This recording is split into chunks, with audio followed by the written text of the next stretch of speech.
On the phone is a pleasure to welcome to the program Gerald Posner, best-selling author of more than nearly a dozen books, I guess, and author of the latest God's Bankers, A History of Money and Power at the Vatican. Welcome to the program, Gerald.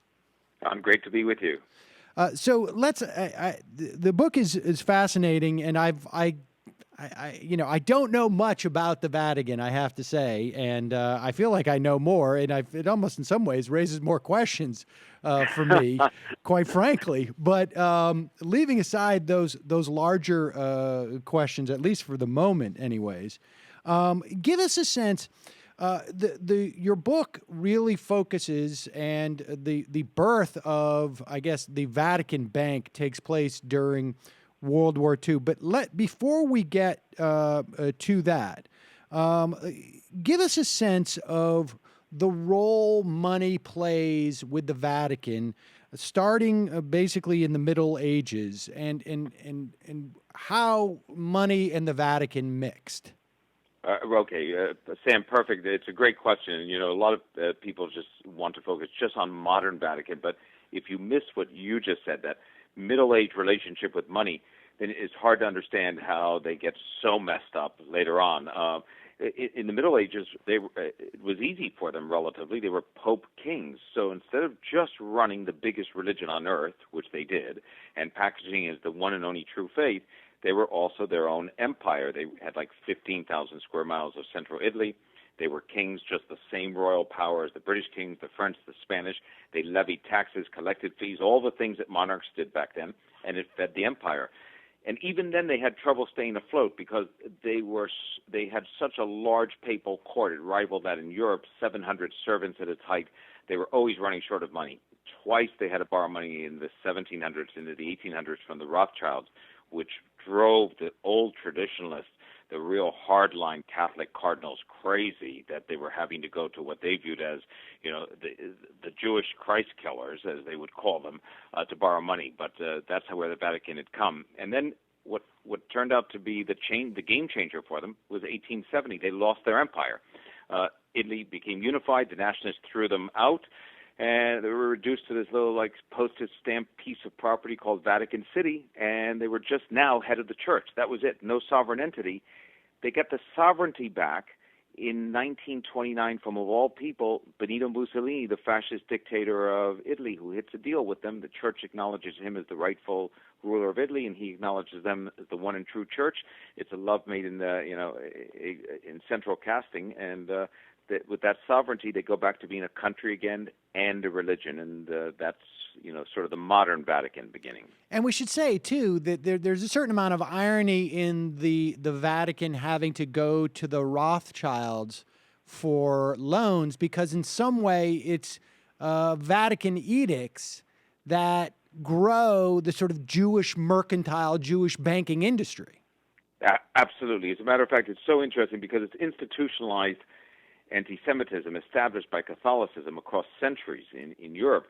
In many ways, when by the time you get to World War II and the Nazis have put that anti-Semitism into a form of mass extermination, they're reaping the what would be coming out of the church's basis for having created this war on Jews for years, and it was a bloody war at times in the Inquisition. But Jews inside of ghettos, that Rome was the oldest ghetto inside of all of Europe, could not participate in the guilds and couldn't be in many industries or businesses. They were limited to things that the church deemed unsavory, like money lending. The church thought that the Roman Catholic Church said there's a ban against loaning money at interest. It was usury. They disdained capitalism in the beginning of capitalism because it was modernism, it was free thinking. They knew that was dangerous. They intuitively knew that was dangerous to a monarchy, that if people started to think independently, they might challenge, hey, who's this guy on the throne telling us what to do, or in the papacy. And it's interesting that they viewed very much early capitalism as the province of Jews and heretical Protestants, and wanted nothing to do with it. So when they finally had to embrace capitalism in the late 19th century and the 20th century, it's so ironic that here's the church that had created sort of this anti-capitalist view, and once they came into embracing it, they embraced it on steroids. And just to sort of like also get a sense of what was happening once they are limited, I guess, in terms of their empire. Their empire is really no more. They still have. They don't have the sort of the same, I guess, sort of geographic control, but they have this almost like psychographic control insofar as they're still collecting taxes on Catholics in some way or explicitly. Yeah, no, you're absolutely right. Control is a perfect way to view it and explain it. They had under Bismarck. Here's the church without having any sovereign power. And under Bismarck in the early 1900s, they strike a deal, late 1800s, with the head of Germany at the time, to say we would like to collect a tax of 8 to 10%, very little depending upon which part of Germany, on everybody who's a Catholic in the country. So if you say I'm a Catholic and you earn $20,000 a year, you're going to pay 10%, $2,000 to the Catholic Church. Bismarck strikes that deal with them and says to the church, it has to be voluntary. You go ahead and collect it. Well, that meant, they were on the honor system. At that time, they collected a fair amount of money, but it was an unusual thing that people actually not just made donations, but paid a tax. Now comes 1933. The Vatican is a country again. They're a sovereign nation, according to Mussolini and the rest of the world, who all acknowledge them as that. And they are the first country to strike an accord with Hitler. He's just come to power as chancellor. The first nation to recognize him officially is the Vatican. It gives him some standing. And as part of the deal that they strike with Hitler, the Third Reich agrees to collect the tax on German Catholics at its source, like a payroll tax. So when your check is issued to you from Volkswagen or from Mercedes or from AG Telefunken, the amount as a Catholic that you would pay to the church is taken out, and Hitler sends it on to the Catholic Church. It means that the amount of money the Catholics were receiving as a result of that tax, the Vatican went up dramatically. In 1943, one of the few years in which the documents have survived to show what they got, they were getting about $100 million a year, big money back then in terms of that tax just from the German tax.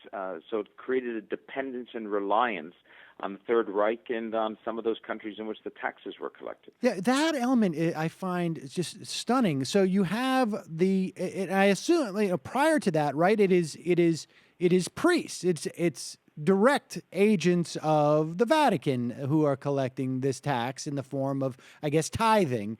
But then it moves into something that's more institutional. Is this?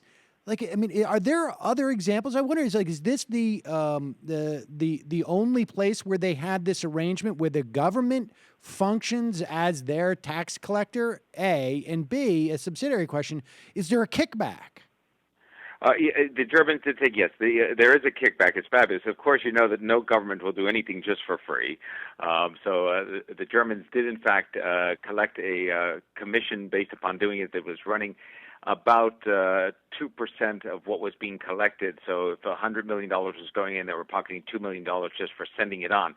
And the Nazis, by the way, did not just do it for the Catholics. I was also startled by this because I just didn't know about it when I started the research. They also collected it on behalf of the Protestants. So 95% of all Germans paid a church tax during the years that Hitler was in power, even though Hitler was anti-church in all his rhetoric, and most of the Nazis, although Catholics, were anti-church. That concept of the tax, not surprisingly, Sam, because it's so successful in raising money, has spread, and today covers, if I remember correctly, it's Germany, Sweden, Denmark, Austria, Finland, Switzerland, Iceland, and most of Italy. And one of my favorite cases was a case in which a German sued and said, I don't want to pay the tax. I'm not a practicing Catholic, but I'd like to be buried Catholic. And the church went to a German court and said, no, he can't be buried Catholic unless he pays the tax. And the court said, yep, you've got to pay it. The German press dubbed that, I think, pay to pray. So, and I guess, and what's also, I guess, a little bit chilling about this is that you enter into Hitler's regime enters into the Holocaust with a pretty good sense of who is a Protestant, who is a Catholic, and who is not. Presumably, who is then a Jew at that point. Yeah, well, it's interesting because as you know, I play out in this book the what I call the series of laws that are passed by the Third Reich to institutionalize the process of excluding Jews, excluding Jews from society, and then eventually stripping them of their assets and stealing everything from them, and then on top of that, eventually leading to mass murder, and the process of which the Vatican does not make protestations along the way. But there is one key part at which the Vatican becomes key, the Catholic Church does, in helping Hitler realize exactly who's Jewish and who's not. And this cuts back really into this period in 1933 when the first laws come in. There's what I call a historian has called it an anti-Semitic attestation bureaucracy, and what he's referring to is the surrendering by Catholic priests of their parishes' marriage and baptism records. The Nazis used those records to verify blood purity because they defined Judaism by blood. As a result, by the time the Nazis had enacted their law for genetically diseased offspring, as they called it, institutionalized sterilization, they had all of those baptism and marriage records. They were able to find out exactly who was Catholic and who wasn't. And so then, and it's interesting because, I guess there's a presumption. I mean, I don't feel this as much. I'm not a Catholic, so my expectations of what the Vatican does are not necessarily shaped by that. To me, they're an institution, not unlike any other institution.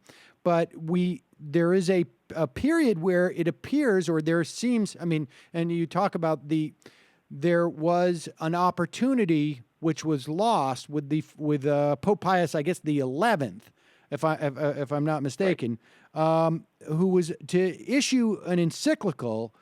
Tell us about that, and then what happens when he passes and Pius XII enters the scene. Right. So the Pope before World War II dies actually in 1939, right on the eve of World War II, right before the Germans invade Poland and start the hot war, such as it is. Had been a pretty strong, in long tenures of Pope, a pretty strong anti-Semite, sort of steeped in the tradition of anti-Semitism, had struck the deal both with Mussolini and with Hitler. But near the end of his papacy, starting about 35, 36, 3 to 4 years before it ends, he starts to feel regrets. He thinks the Germans are reneging on it. They're criticizing the church too much. He doesn't like the anti-Semitism that he thinks has gone too far. It's even beyond the pale for him. And he gets an American Jesuit and a few other liberal priests to put together an encyclical. Would be a decree from him that carries the official weight of a monarch. Everybody has to follow it. It's his opinion, and it's to comment and condemn anti-Semitism, which would be, from the Pope, an extraordinary statement, although it might not seem much to your listeners who will say, well, isn't it normal just to condemn anti-Semitism? But the popes had not done that, and it festered in the liturgy. They were still talking about perfidious Jews. A lot of the priests were still preaching in Eastern Europe the idea that there was blood libel, that the Jews were in fact killing Christian babies for blood use on Passover. It's a terrible history. So the idea that the Pope could issue a clear sort of declaration against it was a great thing. That sat around for a long time. It was being transferred around. It got transferred to traditionalists and conservatives who sort of slowed the process up. They didn't want to get it out. The Pope dies just on the eve of its completion, but before he can get it out, the next Pope, who was the Secretary of State and had been the ambassador to Germany and loves everything German, turns out to be the Pope for the war, takes that encyclical and puts it, as said, into the secret archives. It never comes out, and it's not even known that it's not even public for the next 20 years until it's finally broken in a story in the press. So there was a lost opportunity that if that had come out before the war, maybe it would have had an impact on Catholics, especially since Catholics were the overwhelming perpetrators in the execution of the concentration camps. They were the Nazis who were there in overwhelming numbers, also happened to be Catholics. And it also, I guess, would have had impact on the clergy who are on the ground in Germany and Poland and throughout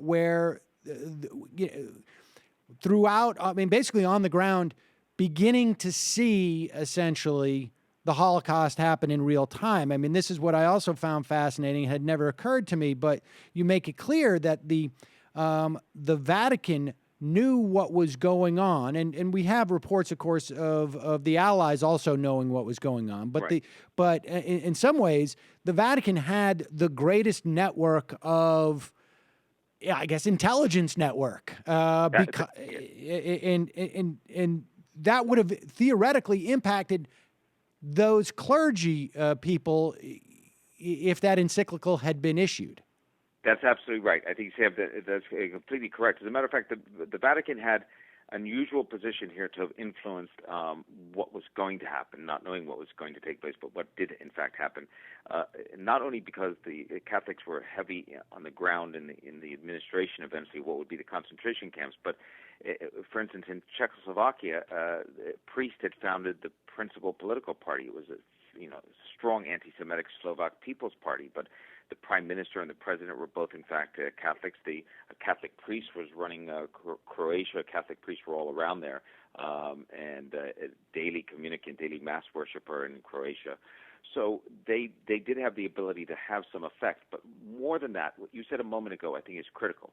The Allies did have information, the British and Americans eventually, about this enormous civilian slaughter in the East. And they have nothing but to hang their heads in shame because they did essentially nothing. But the Vatican had information earlier, by about 18 months, better information than anybody else, in part because of those priests you mentioned. They had thousands of parishes all over Eastern Europe in the killing zones, and the priests in those local parishes would hear back reports about what was happening. They would see the trains packed with people heading to the camps. They would hear the stories. They would hear about the Einsang group and the mobile killing squads in the beginning in Russia and in Poland. And they would report that to the bishops. The bishops would send it in diplomatic pouches every day. They arrived at the Vatican in the Secretary of State's office. And one of the people in the Secretary of State's office, Montini, then a Monsignor, met almost daily with the Pope. He was a hands-on administrator of the Pope. So that information started to filter in early on. Church had better information than anybody else and still didn't act. And we should say again that's the Pius the 12th. And before we get to the sort of the next step and why that level of awareness is important to note, because of it informs some of the reasons why, or if not, some of the primary reasons why the Vatican established a bank. But is it your sense that the Pius XII was chosen? Was it a coincidence that he was a Germanophile? What, I'm not sure what the word is, but right. I mean, is it a coincidence, or was it or not? I guess. Well, it's a great question. Trying to divine how that vote split, because people think that they just go in a group of cardinals and select the next pope based upon who they like, but they're throwing elbows. It's dirty down politics, just like Republicans and Democrats going for each other's throat. They form cliques. They like each other. There's some traditionalists, some are reformists. I think that the reason it broke for Pius XII's favor at that election, and he was elected pope in one of the fastest votes in well over 100 years, 300 years, was because he was viewed as the diplomat of the group. He had been the Secretary of State. He had gone back and forth. He had good relations in Germany. And since the world was at the edge of war, it was all so tense, they said, let's go with the guy who understands international diplomacy, because he'll be able to keep the ship safe in the middle of these stormy wars. It turned out that his way of keeping it safe was to make sure that it never brought its head up to get whacked by taking any controversial position.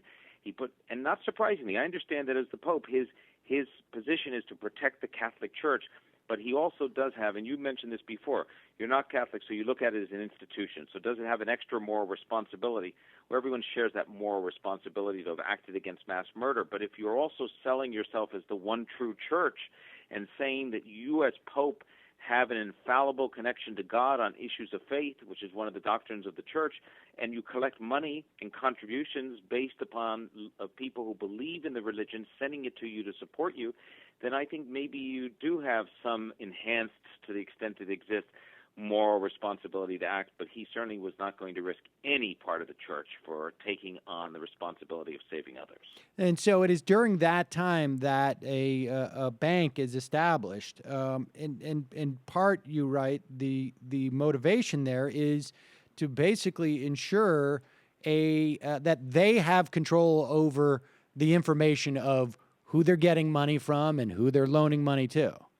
Yeah, that's to me, the most interesting part of the Vatican Bank almost is its formation. That you look at the date and you know something's wrong. It's June 1942. It's right in the middle of the war. 3 years in, 3 years before it ends. The reason is the Vatican was named a sovereign country again by Mussolini in 1929. Mussolini also gave them the equivalent of $1 billion in 2014 money to make up for the loss of the Papal States. The clerics who ran the church, including Pius XI back then, were smart enough to know they didn't know how to invest that money. So they went out and they hired a wizard, a layman, Bernardino Nogaro, who was great at managing the money. He's the one who said to the Pope, Pius XII, in the middle of the war, we need our own bank, something like a central bank as a country would have, but it doesn't make loans. It doesn't have to turn a profit. There's only one shareholder, the Pope. And that bank was used by Nogaro to bring the Vatican black. And what I mean by that is off the radar. So the Americans and British who were tracking it, trying to find if they were doing business with the Nazis and the Italian fascists, could no longer follow the money. And they successfully did that. Through the war, they were able to do business with both sides, Americans, British, Nazis, Italians, and even to this day, questions remain about the extent to which they profited from everyone. What does the business look like, though? I mean, that's what I'm still sort of like a little bit hazy on. Like, what are they doing as a bank? It's prior to this, obviously, they are. I mean, are they having to go through Italian banks, say, to get their the tax money from the Nazis and? That's right. Before that, they were having to do that. They were having to go through correspondent banks. After that, they didn't have to. There was only one branch. It was in Vatican City. It could be transferred. In fact, they could have the tax money transferred to a Swiss bank, who would then transfer it to a Liechtenstein bank, who would then transfer it over to the Vatican Bank. By the time it went through the second bounce, it was tough to follow. By the time it got to the Vatican Bank, it just went into a black hole. How do they do their investments? It varied. In the U.S., they bought stocks. They bought, through the House of Morgan, open positions in public companies. They transferred physical gold here. They transferred physical gold, some of it to the UK as well. They bought real estate in London that they have to this day, some of the most prominent West End real estate, which was a great early investment. They did their investment with the Germans mostly through Italian proxies, these Italian businessmen who would sit in for them on a board, and they would hold an equity interest primarily in insurance companies that operated in Eastern Europe, earning outsized profits. And they also invested in Italian companies in direct positions. So, for instance, they bought a stake in Generali, Italy's biggest insurance company. That was a blacklisted company by the U.S. and the British, but they didn't know, they couldn't find the Vatican stake at that time. They bought Fondiaria, the fourth largest insurance company, a controlling interest in the war 6 weeks after its Jewish directors had been purged by new anti-Semitic race laws. So those laws that knocked Jews off the directorship of Fondiaria didn't stop the Vatican from investing Vatican Bank money into that business. So it's a whole series of little things that you track and can put together. Now, how do we know that information? If presumably, and I know the answer is your research, but I'm curious as to where that is recorded. Because if presumably they become a bank, so they don't have to go through a third party to make these investments, and so that there is no third party who can get together and say, hey, these guys, the Vatican's investing here and they're investing there. I mean, why become a bank as opposed to just like we have a treasury?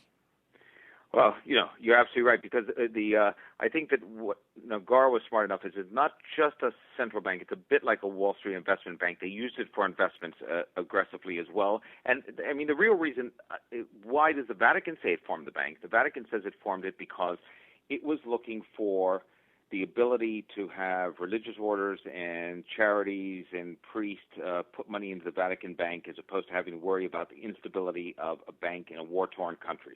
But what the Vatican Bank did from the very first day it was created is it told Italians and nervous Europeans, but primarily Italians who had a lot of money and were nervous about what was happening in the war, to move their money into the safety of Vatican City. All they had to do was cross the street into Vatican City, get a Monsignor or a cardinal that was friendly with them, and deposit physically truckloads of cash.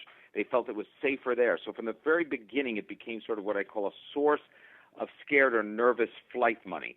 And when you say, how do we know a lot of the things, each instance is different, but a perfect case is Fondiaria. For instance, in that case, the company that was the fourth largest insurer that was bought by the Vatican 6 weeks after the Jewish directors were knocked off.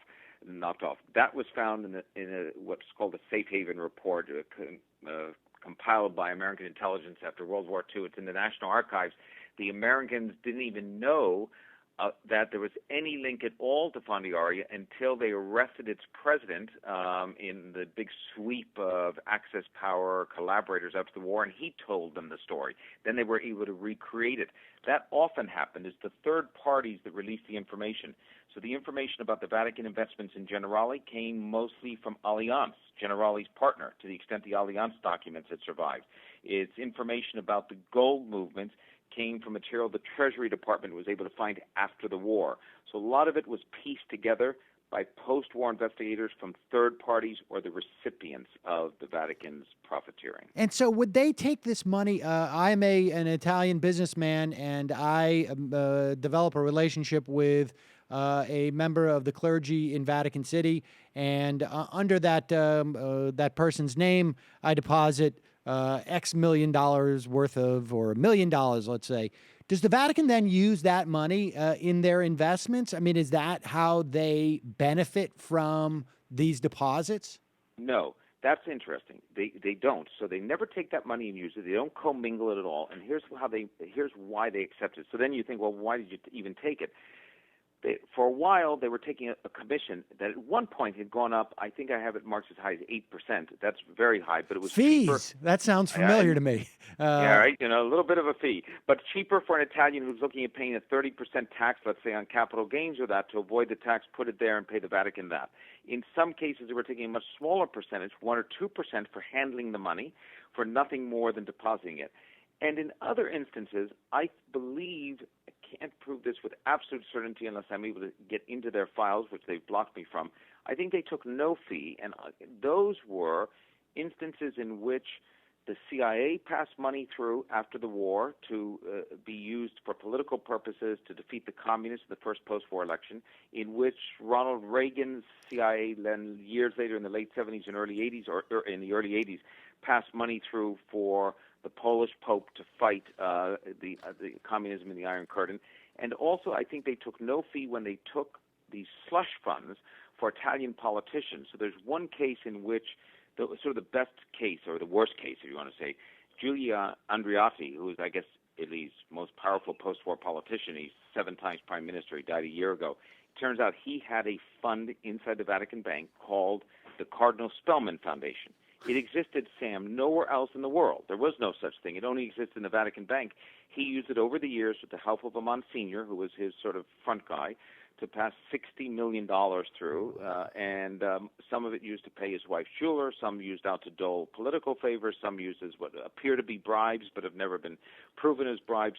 So I think on that, the Vatican didn't collect a fee because they liked the idea that they were in an alliance with the politicians on this dirty money, which meant the politicians had to therefore do things in the service of the Italian government that benefited the church, because the church knew some dirty secrets. You're talking about, basically, you're talking about services in kind to powerful people. I mean, my sense is, too, that my understanding is that Andreotti was, there's a lot of reason to suspect that he was involved in the mafia.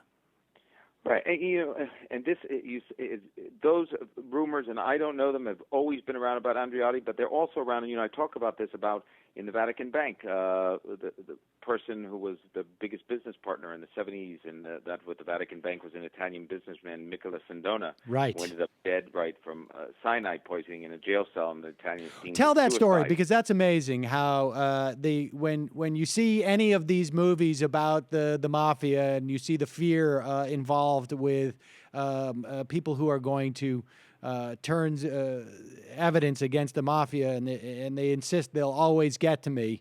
The Sedona seems like the archetype of that case. Yeah, I think that it is, and the reason is here you have a guy, Sindona, who's one of Italy's most prominent financiers. He had bought Franklin National, the bank in the U.S. It was at the time it went bankrupt here, in a big bankruptcy fraud, the largest bankruptcy then in U.S. history, like $2 billion. And He eventually gets convicted for having killed one of the prosecutors who was investigating him. He's deep in with the Vatican Bank, and he personally knows the Pope. He has dinner with the Pope. And when he gets sentenced to this life sentence in Italy, the 2 days after the sentence, this is my favorite part, they have built a special constructed sort of high-security prison wing for him. It's like a one-person prison-like wing. And he has a cell with a single cell inside that section. His food is being checked when it's prepared down the hallway by a small group that's watching over it. It's brought to him in sealed containers so that nothing can happen to it when they bring it back to him. And 2 days after, they bring it into him, and he has a sip of espresso, and he starts stumbling around the cell from the bathroom, saying, I've been poisoned, grabbing at his throat. It's like straight out of a movie. His Godfather 3 couldn't do it better, and he turns out dead from cyanide. And they look at it and say, he must have been hiding the cyanide somewhere in his mouth or in the jail cell. We couldn't find it. Suicide. And that was the end of the investigation. Yeah, it's a very strange way to react to your own suicide, is to say that I've been poisoned. It is indeed. You would think that it's unusual as you're killing yourself. Hermann Goering, one of the big Nazi leaders, who did in fact, get a cyanide capsule before the Americans were able to hang him, and so he, committed suicide inside the jail at Nuremberg. Didn't rush up to the cell when he, broke the capsule, saying, I've been poisoned. He, broke the capsule and died. That's what he wanted to do. It was a way of exiting it. So it was a little unusual, to say the least. There were a lot of people inside of Italy, in the power circles, inside companies, and inside the Vatican Bank, who may have had nothing to do with Sindona's death, but who breathed a sigh of relief when he died, because he knew a lot of tales that nobody wanted out. Talk to us, too, about Paul Marcinkus, if I'm pronouncing that correctly. Yeah, because no, you are. This is an era where the Pope at the time really has a very close relationship, it seems to me, from what you're explaining, with the Reagan administration, and is actively involved in a lot of stuff that the Reagan administration was up to. Yeah, it's interesting because Marcinkus is this American Monsignor at first, and then he becomes a bishop. He's from Cicero, Illinois, but he goes over to the Vatican in the 60s, and he's a 6'3" gregarious, outgoing American, which a lot of the Italians over in the Vatican found very irritating, but he was likable enough, and people did like him, and the Pope took a liking to him. The earlier Pope, John Paul XXIII, in the early 60s, sort of used him as a front and logistics man and as an interpreter. And then the next Pope, Paul VI, took a liking to him and appointed him to eventually go over to the Vatican Bank, and soon he became the head of the Vatican Bank. And you'd think, Sam, okay, so what's your financial background? And the answer would be none. There was none. He didn't know a thing. He admitted that later. He bought some books and tried to study up, but they thought he had a take-hold charge attitude, and he would be good running it. That's how they end up in trouble half the time. And Marcinkus is in way over his head. He gets involved with guys like Sindona and another guy, Calvi, who's a banker, who ends up opening the book, dead under a London bridge, hanging. They think that's a suicide until they determine it's a murder decades later.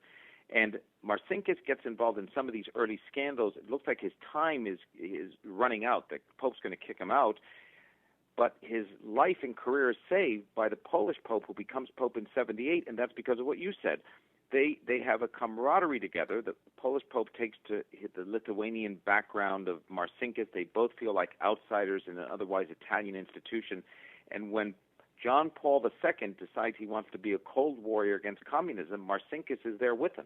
He helps funnel the money in. He runs the money for the CIA. The Americans like the fact that he's an American, and he becomes an informant for the State Department, as I disclose in the book for the first time, sort of giving them information about what's happening inside the Vatican and helping to move the Pope's political positions to be more like what the Americans want. So it was a real alliance here between them, and he survived as head of the bank until the late 80s when the Italians indicted him, and two of his top aides, the Vatican wouldn't let him out of Vatican City. It was a big legal standoff, and eventually the Italian High Court held Vatican sovereignty trumps all. Marcinkus can't be extradited, and he never spent a day in an Italian courtroom. And so let's move up to just the notion of reform here. Now, I know that you're involved in petitioning to get a lot of the documents during the World War II released, and there seems to be Pope Francis seems to have at least some interest in reforming this operation, and you argue that part of that is a function of the introduction of the euro. Bring us through, I guess, from over the past 15 years or so. You're right. So that in the last, what happened is in '99, nobody took any attention. When this happened, nobody thought it had an effect on the Vatican because it didn't look like it did. And what I'm talking about is Italy's decision to do what most European countries were doing, except for a handful, and that was decide that we're going to go with the common currency that was being rolled out, the euro. So they give up the lira, go with the euro. That put the Vatican in a bind because the Vatican relied on the lira as its own currency. One of the reasons why it was so incestuous between Italy and the Vatican for money laundering and sharing funds and all of that, they had the same currency. So they talked about issuing their own currency. They decided against it. They said, let's go with the euro. What very few of them realized at that time was that by doing that, they were opening themselves up to mandatory inspections by financial evaluators sent from Brussels. The EU would want to see their central bank was compliant in terms of having rules in effect to stop terrorism financing, money laundering. The Vatican had none of that. Sam, they didn't have a law against money laundering until 2011 when they were sort of shoved into doing it. They didn't have a law against stopping financing for terrorism in terms of cash until 2011. They didn't have any limit on the amount of cash you could bring in. Now it's 10,000 euros. So that's I got to say, that sounds like not a bug, but a feature. I mean, it sounds like they were developed to escape those laws. Like that was their value add as a bank. I love the way you just said that. It's not a bug, but a feature. You're absolutely right. That's how I really do view. Some people think that I'm too hard when I say this was created as and operated as, for most of its history, as an offshore bank in the heart of Rome. And that's really what it was. Just like any bank in the Caymans or wherever else, it was a feature. And that was one of the benefits that made it a successful, outlier in terms of international banks. But it comes back to your question about Francis as a reformer. He is pushing ahead reforms. He has hired some good independent financial people from the outside who aren't priests. They are all Catholic, but they aren't priests. And I think he's doing the right thing, but I also think he doesn't have much choice. Any pope in this position, even if they drag their feet a little bit, would have to meet the new rules set down by Brussels, or they're going to lose their status and their ability to use the euro. So the financial reforms that are taking place will, over time, make this a fairly compliant and boring mid-level international bank. And maybe the worst of the days will be over, but it won't be because the Vatican took the lead in doing it. Do you have any sense as to any role that they had in, I guess it was in 2008, maybe 2009, U.S. government made a deal with a lot of Swiss banks that said basically, okay, the game is over. We have the list of people who've been hiding, avoiding taxes by putting banks here. That's over now. I mean, do you have a sense of, to the extent that was the Vatican ever played that type of role as well? I mean, outside of, it sounds like they clearly played it in Italy. I wonder if it was also international. It played it to a much smaller extent internationally. I think that the international clients that were there would be a handful because of the fact, although Marvin Franco had been a large, in the 90s, fraud case here in the U.S. as a financier, ended up having an account at the Vatican Bank through a Monsignor that he knew. There are those instances, but the Italians were the ones that really used the bank as their own personal offshore bank. And part of the reason for that is it's the same thing that went back to World War II. In World War II, the Vatican declared it was neutral. Morgenthau, Secretary of the Treasury, and his Treasury Department, who were issuing the blacklist, had a real heated debate inside. Is it neutral or not? They put on the blacklist, the Treasury did, San Marino, Liechtenstein, Monaco, all these little countries that were technically neutral, but they didn't think were really operating as neutral. The only country that stayed on the neutral list was the Vatican. They finally decided, they're priests. They're religious. They can stay neutral. That was impossible because they were Italian. And I'm half Italian. I can say this. They were 98% Italian in the Curia at that time, the bureaucracy. Their brothers were on the other side of the wall fighting for the Italian military. Their brothers were on the other side of the wall as titans of Italian industry. They were intertwined with the interest of Italy. And that's the same thing that's kept the bank serving it to Italy and its uber rich and the mob over the years, is that you'll have a priest who's in there at a senior position inside the Vatican Bank, and he comes from a family of 3 sisters and 5 brothers, and one of them's a made member of the mafia down in Calabria, and another one happens to be running a bank in Milan. There's this nature in which it comes back and forth. It's the same problem we've seen in Italy since the end of the war, 71 coalition governments and one corruption scandal after another. We shouldn't think that it should be necessarily that different inside Vatican City just because they have a religious hat on as well. Well, I gotta say, the whole story of this, I just find so. I mean, it is just so, there's such a cognitive dissonance, because in some level, like, if you're talking about HSBC, I would say, yeah, of course. I mean, these guys, but then there's this other thing, is like, this is actually supposed to be the center of a religion. Right. And that is what is so, I guess, sort of stunning about your book. It's God's Bankers, A History of Money and Power at the Vatican. Gerald Posner, thank you so much for your time today and talking about it. We will put a link to it at our site at Majority FM. Thanks, Sam, so much for having me on. I really appreciate the chance to talk to you. I must tell you that I just love that conversation with you, because you actually jumped around to things that a lot of people aren't talking about, and your sort of expression at times of like just the slack-jawed feeling of what's going on was my feeling when researching it. It's so fantastic, because I'd come to these points. We'd be in the archive somewhere, and I'd say, be somewhere for a few weeks with Trish, and I'd say, I don't know why. Maybe no one else will be as startled by this, but it's really shocking to me that they've been operating like this for so long. Well, it is that thing. Like I say, I mean, if it was purely a bank, because I interview a lot of people who talk about what banks have been up to, obviously, yeah. And it is disturbing, and it's because there's obviously a public trust, and we've backstopped them, et cetera, et cetera. But when you get into this story, it is incredibly lurid, and then there's this element of, wait a second, we're not talking about really a bank, we're talking about a religion, and it is. It's very, like I say, as a non-Catholic, I don't have any type of sense.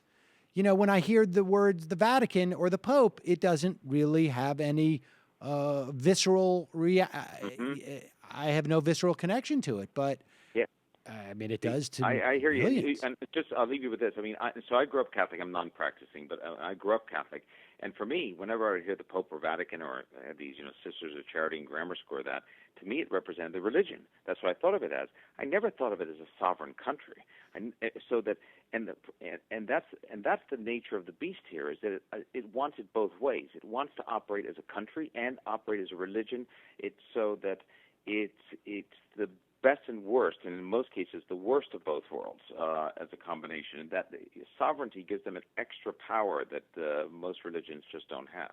Yeah, exactly. I mean, it's such a bizarre. I mean, it's the whole thing is bizarre, right? Because I don't know if it's really, you can call it like a theocracy, because it doesn't really have. I mean, I guess it is, but it doesn't really sort of have citizens in the same way. That's right. The interesting thing is that the Vatican City is the only country that I know of that owns more property outside of its actual country than is the size of the country. It's also the only country without permanent citizens, so that you're a citizen if you become the Pope or you work there. You made a citizen of the Vatican City, but once you leave or die, your family doesn't get any citizenship. No one else does.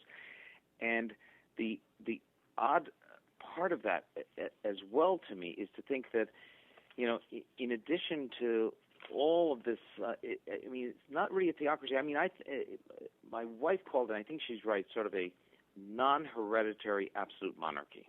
Mm. And I think that's it. I mean, they happen to elect a monarch every, on the death of another one, or on the poisoning of another one, or now on the resignation of one.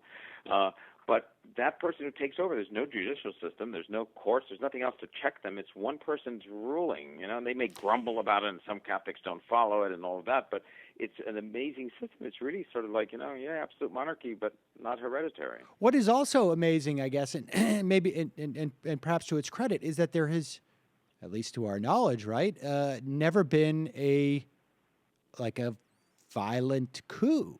Right? I mean, there's no, who adjudicates this at one point when these different factions say, nah, I don't think so. Except, of course, the Reformation, because then Lutherans and all the Protestants all broke away. Right. So there's a case in which instead of the coup overthrowing the Pope, what they did is just said goodbye. See you guys. You guys in Rome are just crazy. We'll go and do our own stuff. Yes. But which is still not the same. That's more like secession. And okay, right. Yeah, that's true. That's true. That is true. Yeah, it's interesting. No coup, no palace coup. Not that we know of. Exactly. All right, Sam. Really a pleasure. I appreciate it. Thank you, Gerald. Thank you.